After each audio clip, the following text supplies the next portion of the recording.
So I'm going to pick on some of you, even though I don't mean it badly. This is just for the, for this talk tonight. Before I start, I'd like to just take a moment to remember, and I can see you, Juliet, Sandra de Paul, Sandra. I still regret the fact that I didn't see her. I spoke to her and messaged her before she passed away. But this would have been her 80th birthday, and she was an extremely special person. For some reason, every time you spoke to her, she seemed happy and just like everything was okay. I guess maybe I didn't speak to every single day, even when she was at the later stages of her illness. She was like, I'm okay, I'm fine. So I just want to take a moment to just remember her. It would have been her 80th birthday, and just say that we miss her very much. And, this should possibly be an aliyah Neshama for her beautiful soul, as well as all the amazing things that her family does and continues to do. So, Juliet, I really don't like that top that you're wearing. I'm not into it, okay? And Tali, you're sitting there like, just the way you're sitting, it's just, not cool, okay? And then we're going to pick on Shoshana, okay? I really don't think, Shoshana, you should do that whilst I'm speaking. It's like a little bit rude, okay? And Pauline, maybe you could switch your screen on. Now, I want you to take a moment and think about how that felt, okay? To be honest, I was even embarrassed to do it because that was unpleasant, okay? I picked on people, I said things that were a little bit nasty, and let's be honest, it could have been even worse. But it didn't feel nice. It never feels nice when someone picks on us in a way that confronts us and that we're just not expecting, right? So tonight is called Word Power. Definitely, I, for one, am constantly working on how to utilize the words that God has given me in the most powerful way and the most productive way. Now, as Jews, we are very lucky because we could just look in the Torah for anything. Anytime we have something that we're not sure about, right? Very often the Torah does address it. So we're going to go straight into the Gemara, Sanhedrin 107b, 8. There's an amazing verse here, okay? And it says, always use the left hand to drive sinners away and use the right hand to draw them near so that the sinner will not totally despair. Okay, I'm trying to understand this. Left hand, right hand, use both hands so the sinner won't despair. What is going on here?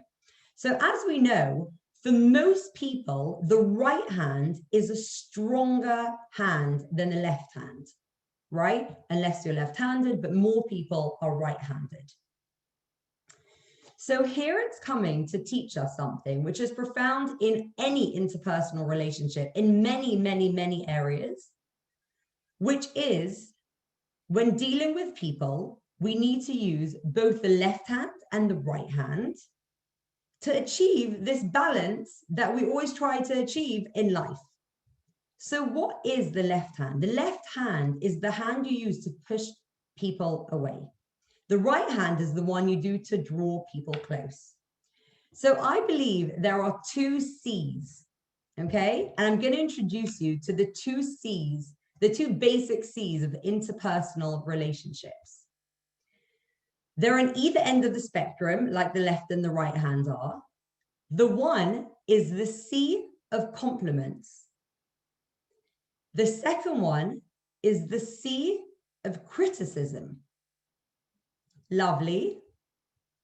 The big question is, how do we use both these C's? And how do we use them in context of this verse of pushing people away and drawing people close?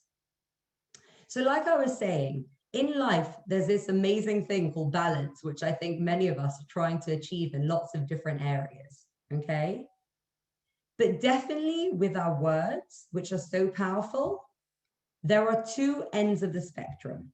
So I want to start with the first C, the C of compliments. We have to remember that with our stronger hand, we do this thing called Yamin Makarev, that the right hand draws us near. It's so easy to get used to taking, it's so easy to get used to things in life, taking things, people, and anything for granted. So we need to learn the language of complimenting as much as possible. Now, in a parenting class I did many years ago, which gave me, I'd say, the base to my parenting, she introduced us to this concept called catch the moment. Okay? So let's picture this. We're trying to teach someone something new, whether it be a child, whether it be a spouse, a co-worker, a friend.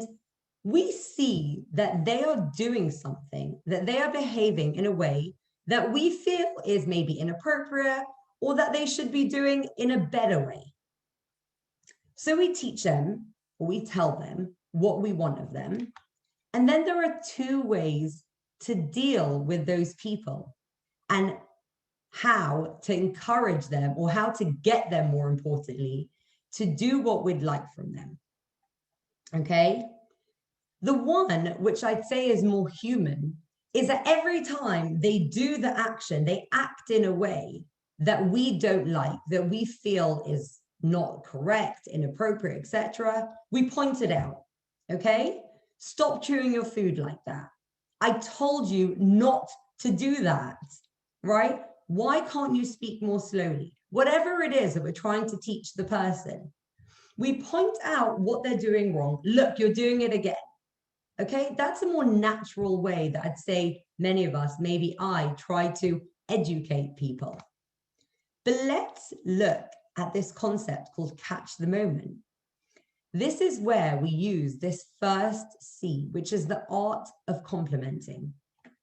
I'm going to share a little bit of my life with you. I struggle with getting my kids to do their beds at night. Okay. Sorry, during in the morning. It's something that I really want them to do. I really wanted them to learn to do their beds. And every morning it'd be a battle. So I'm not going to lie. I did enlist our eldest son's help. And I said, you're in charge of this and you are going to sort this out. And a few days later, I noticed that they'd been doing their beds. Anyway, what I found out later was that he had told them if they didn't do their bed, they had to clean off the supper table.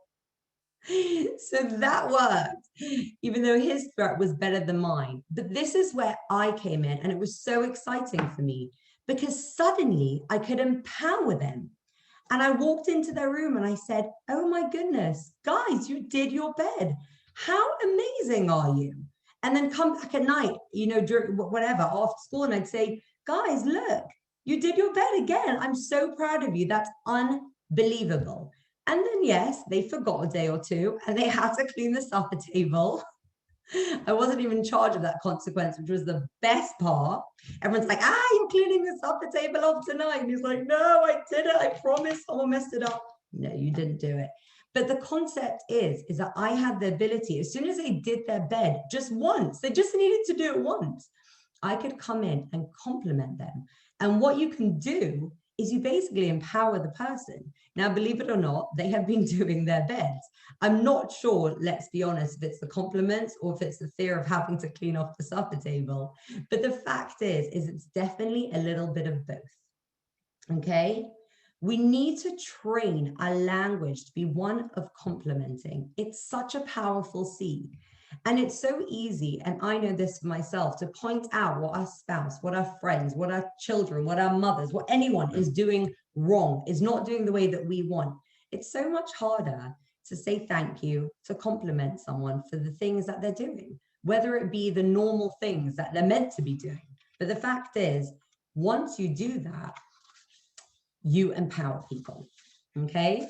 So with that one, that's Yamin Makarev. You draw people close with this right arm and with the power of using our words in a positive, we're using positive language.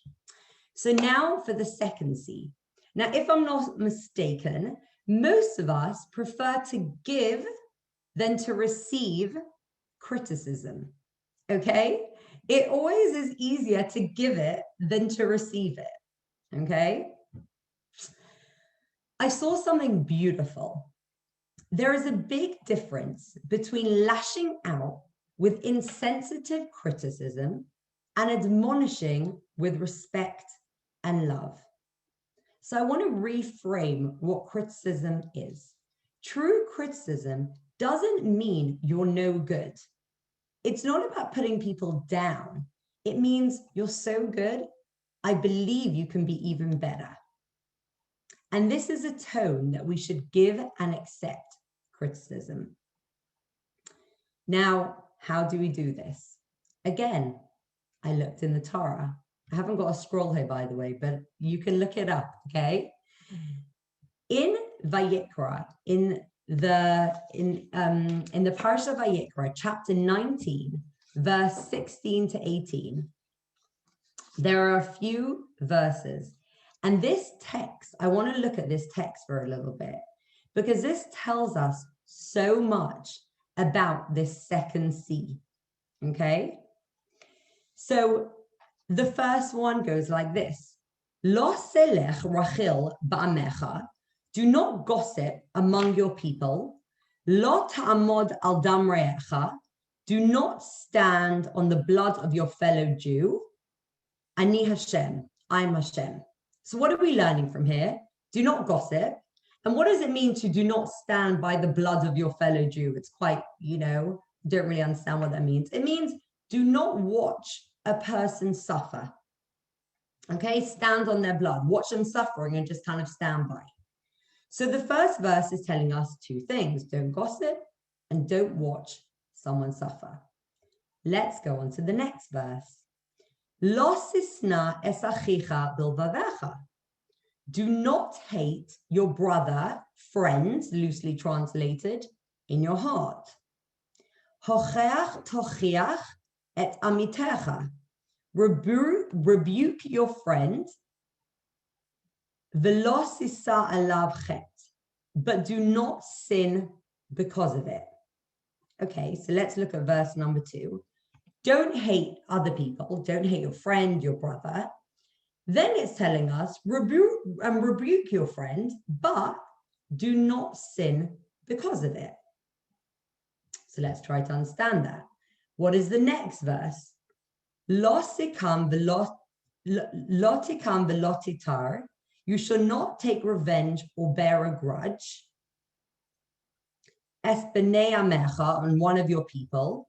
Va'ahavta l'recha kamocha. This is something that we all know very well. Love your fellow Jew as yourself. Ani Hashem. I'm Hashem. So when we look at these 3 verses in that order, sandwiched in the middle of lots of different things is this command to rebuke your friend. But what did we learn before and what did we learn afterwards? Do not gossip. Do not watch someone suffer. Do not hate other people. When you rebuke, do not sin because of it. What does that mean? Make sure it is done properly. You're not going to just rebuke left, right, and center. There's a way to do it. Do not take revenge. Do not bear a grudge. And obviously a positive commandment, the last one, love your fellow Jew as yourself. Why is criticism, which is obviously important because we spoke about or small doiche, to push someone away with the left hand, which is sometimes to tell them that they're doing something wrong. Why is it enveloped in so many commandments of how to be, of how to act? Because God is worried that we might think that we're just meant to rebuke people, we're just meant to criticize people, we could just use it loosely. But he's saying, no, no, no. Before you even are able to be someone that can criticize, make sure that you're working on yourself so hard that your other actions are so straight and loving and kind and proper that when you come in to use the second C, which is the C of criticism, you do it properly and the people are able to hear it. Okay? Our words are so powerful, and we need to learn how to use them properly. Not only that, we need to learn how to be the right kind of person to use our words appropriately. We can rebuke people, but remember, don't sin because of it. Okay? So there's a book called Holy Woman. I don't know if any of you have read it, and if you haven't, you definitely should. It's an unbelievable book about a very, very, very special woman called Chaya Sarah. And I'm not going to tell you too much about her, but she actually, unfortunately, never had children herself, and she suffered so much, but was just a very righteous individual. And she didn't even live in, like, you know, a big place, and she wasn't really well known until Sarah Chaved Rigler found out about her and went to interview her. And then there's this whole book about her, which is unbelievable and teaches you so much. Okay. But I want to try read you. I'm going to read to you something from the beginning of the entire book. Okay. So what began as a childish argument ended in Ivan's death. The villagers of Rapid called it murder. They said that the Jewish girl, 8-year-old Chaya Sarah, had murdered the Christian 15-year-old with her curse. So what happened here? So Chaya Sarah's father is on his way home, and he hears the church bells ringing on a weekday. The only time that the church bells ever rang was to announce a funeral. So he came up to his neighbor, his Christian neighbor, they lived side by side, and he said, "Who died?" He wasn't aware that anyone was ill or was died. And the man said, "The Chelnov boy, Ivan, your daughter killed him." So the father gets a massive shock and he runs home. He says, "Oh my goodness, is this a blood libel? What's going on?" At home, little Chaya Sarah was so upset, and she was only too happy to tell her father exactly what had happened. It seems that they were collecting chestnuts in a communal grove, and they decided that each family in the village, including the 7 Jewish families, had 3 trees to themselves. And she had taken great care to gather only the chestnuts under the trees belonging to her family. Without warning, Ivan had accosted her and accused her of stealing the chestnuts. "You Jews are always taking what belongs to us," Ivan had charged. Spunky Chaya Sarah was not one to be cowed. "These chestnuts belong to my family." "You dirty Jew," Ivan scoffed. He pushed her down, and the village children watched and laughed. Chaya Sarah's face blushed with anger. "You should die today," she cried. "Today. You should die today, and they should bury your body in the ground where the worms will eat it." She's 8, remember. She raced home before he could hit her again. Her sister then continued the story as she'd heard from the neighbors. Later that afternoon, Ivan's parents drove their wagon into town, leaving Ivan home with his younger brother. It seems that they'd been playing with his father's gun, which they did not realize was loaded. Somehow his brother had shot Ivan, and he died, lay motionless in a pool of blood. His brother ran for help, but by the time they returned, there was nothing they could do. The village children who had witnessed the fight in the grove blamed Chaya Sarah's curse. Silently, Mendel Yosef, her father, gazed at his youngest daughter, and finally he spoke. "If you have the power to curse, you have the power to bless." Now, that's quite a dramatic story, and it's a great introduction to this unbelievable book called Holy Woman, because she did have a lot of power to the words that she used. But the reason why I wanted to bring that story to you, even though it is quite an extreme story, is here you see the power of our words. As Jews, as religious Jews, as non-religious Jews, we all seek blessings, right? Please just bless me, whether it's a friend, someone on her birthday, whether it's a rabbi. We see that there is a power in the words we use. They can either be used to curse or they can be used to bless. Okay? And I do believe that some people have more power than others, but at the end of the day, our mouth is very powerful. And we have to know that the way we use our words affects everything and everyone. You know, I like to think, and I'm sure some of you have heard this analogy before, when you talk about gossiping, right, which is a way of using our words in a way that is not completely appropriate, right? They say it's like taking a feather pillow and shaking it out, right? It's so easy to shake out that feather pillow. It's so easy to criticize. It's so easy to shout and say nasty comments. And then the feathers go everywhere. It can take a minute for all those feathers to disperse, but it can take a lifetime or maybe never be possible to gather all those feathers and put them back into the pillow. And we need to understand that when we speak, it has so much power. Whether we choose to compliment or to criticize will have such long-lasting effects. How we use our language, how we deal with people will have such long-lasting effects. It's like those feathers. Think about it, that you're putting feathers everywhere. And the question is, do we want those feathers to be everywhere to maybe make, you know, the world a more beautiful, better place? Or are we going to want to scramble and pick those up? So we've spoken about the power of words. We've spoken about the 2 C's, right? Being able to criticize, being able to compliment, right? The balancing the two. But the question is, how do we do this? Okay, so very often you hear a talk and it's all lovely and it's all amazing and it's all like, you know, criticize, compliment, right? Lovely, great. Now what? So I've learned many times a wonderful text called Igeret Haramban. Another text is very close to me. The Ramban lived between the years of 1194 and 1270.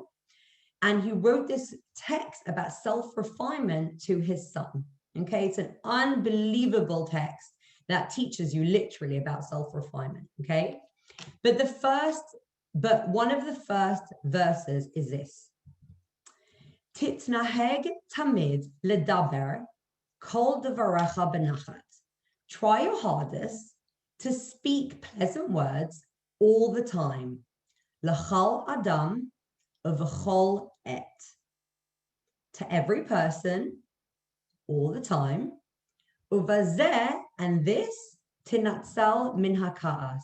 This will stop you, this will protect you from becoming angry. So I'd say this is a 3-step rule, okay? 1, learn to speak gently, something I struggle with. I just have a loud voice, it's hard for me, okay? But learn to speak gently. 2, to everyone.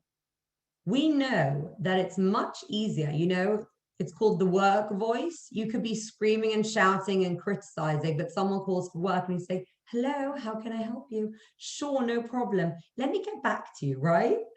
To everyone, spouses, children, parents, co-workers, very often the people that are closer to us, we find it much, much harder to speak gently, okay?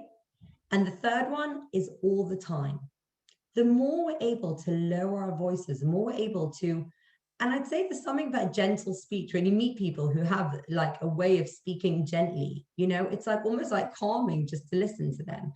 I think that's one of the things, right? When we speak calmly, we will be calmer, okay?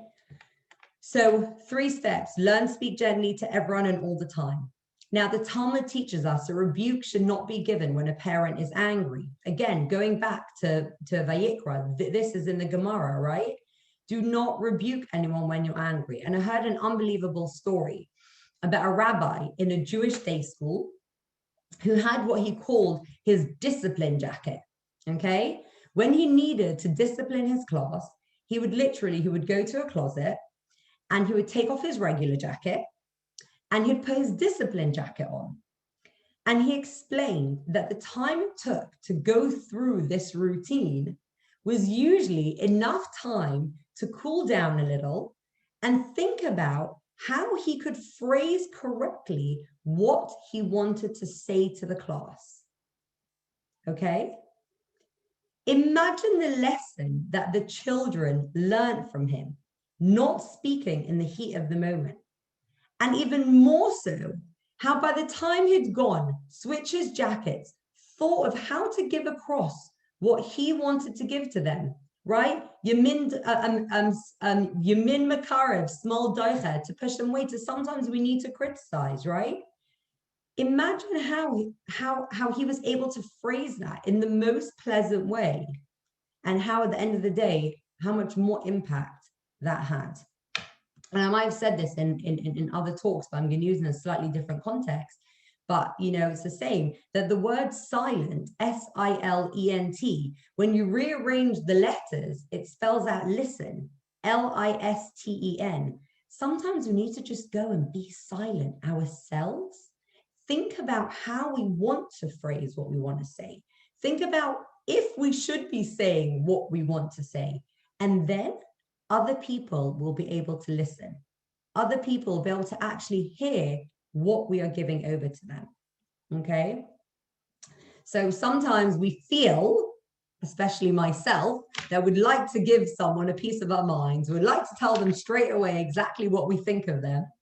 But sometimes it's quite smart to be silent so we can collect ourselves, maybe, you know, metaphorically put on our discipline jacket and think about, which seed do I want to use now? And not only that, how do I want to do this? Okay, am I doing this in the right way? So if you ask anyone, I'm obsessed with communication. Communicate, right? It's like a magic word. But let's be honest, we need to learn to communicate effectively. If we just accost someone and tell them exactly what we think of them and what we think should change and everything, very often it has absolutely no effect, besides for the fact that they think you're crazy, or they just will, the next time you say, can I talk to you? Just say, I'm really sorry, I've got a meeting, right? So we want to communicate, but we need to be able to do this we need to be able to do this effectively. Okay? So what we have here is we have compliments which encourage and even more so actually build people's self-esteem. Whilst you're complimenting, not only is it going to be more pleasurable for you, but you're going to be building people up, as opposed to criticism, which actually tears down people's self-esteem, right? We can take someone, they could do, you know, I'm just thinking someone, you know, sets a supper table so beautifully, and you walk in and instead of saying like, wow, that's amazing, I can't believe you did that, it's like, do you not know that the knives go on the right hand side? Like, how long have you been eating supper for? 18 years? Like, really? Right? You've just torn down that person's self-esteem, gone in a second, as opposed to, oh my goodness, you're amazing. And just saying a little bit later on, you know, maybe we could talk about where the knife and the fork goes. Okay. It has such a different tone.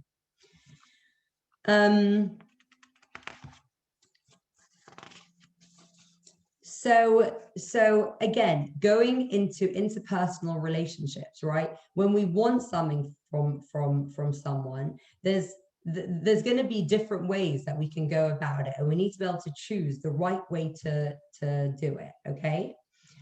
So very interestingly, we're coming up to the 17th of Tammuz, and it's going to be a fast on Sunday. I'm already trying to detox from my coffee, which is like the worst part of fasting. It's not actual fasting, okay?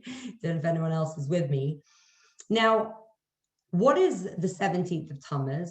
It's the day that the walls were breached of the second temple, okay? And we're mourning the fact that the walls were even breached, and that was going to be the beginning of the destruction of the second temple. Then there's a 3-week period where we, you know, we don't do certain things. And then on Tisha B'Av, that is the day that actually in history, the first temple was destroyed and the second temple was destroyed, obviously at different times, but that was the date when the first and second temple was destroyed. So I want to tell you something interesting, right? The first temple was destroyed, and God gave us a 70-year exile, right? He said to us, you've been worshiping idols, you've been murdering, you've been acting so inappropriately, you've been doing so many disgusting things. I want you to go into exile for 70 years, and then you can come back and you can try and rebuild. And that is what happened. But what happened with the second temple? We are still in exile. Why are we still here? So the interesting thing was that it actually talks about it in Yoma, in the Gemara, okay, that the first temple was very exposed sin, okay? No one made any attempt to disguise their conduct, murdering, idolatry. It was very hard. They just acted in a way that God didn't like, and everyone saw it. So then Hashem was able to say, okay, these are the things that you're doing. This is the punishment that I think you deserve. Kind of like a mother would give a consequence to their child, let's say, right? You spilt the water all over the floor. I'm really sorry. You're going to have to go get as many towels as you can and clean up the water from the floor. The way we acted, it was clear to everyone. The second temple was much, much more difficult, okay? The reason why the second temple was destroyed was because the sin was not exposed. We disguised the way that we acted, okay? What was it? It was something called sinat chinam, okay? Sinah is hatred and chinam is free. Freely hating other people. It was much more of that. People were just nasty to each other. People weren't nice to each other. People gossiped. People treated people badly. They smiled to their face and they hated them behind their backs, right? It was a way where, people did not, they were the opposite. They did not love each other. There was just hatred between people for no reason at all. And unfortunately, we are still in that exile, okay? It's been hundreds of years since the second temple was destroyed, and God has still not said the time has come to redeem us. Why?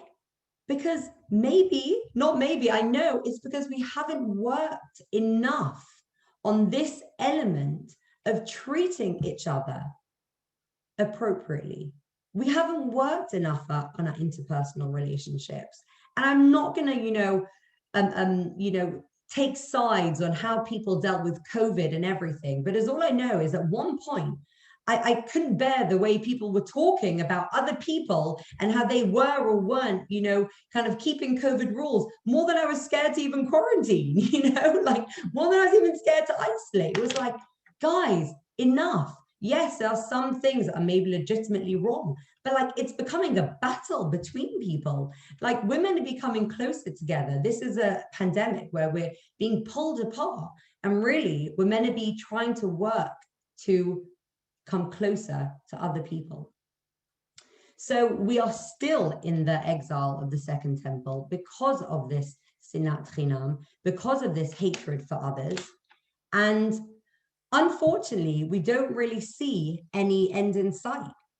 So what I'm suggesting is maybe we can take, part of what I said tonight. Maybe this is a good opportunity to look at our interpersonal relationships and say, okay, we've got this power of words. God gave humans. That is what separates us from animals, right? It says Hashem blew our souls from his mouth into our mouth. And with the fact that he blew our souls into our body through our mouths, he gave us the power of speech. Animals don't have the power of speech. Yes, if you've got cats and dogs, you may say they know how to talk. They do know how to talk, but in an animal, in an animal language. And maybe they speak to each other. They say that whales speak to each other, birds speak to each other 100%. But we have a power of language, a power of speaking that no one else in the world has besides for humans. And maybe we need to take this opportunity to look at that power and say, words are very powerful. Am I using them wisely? Right? If we go back, to small doicha, pushing people away with our left hand and pulling people close with our right hand. Are we doing that? Is our balance right? Right? And if we take the two main C's, which are opposite ends of the spectrum of, the power of words, one which I'd say is complimenting and others criticizing, is how are we balancing those? And how are we using them to the best of our ability? Are we complimenting enough? And are we criticizing in an appropriate way? And that is all for this evening.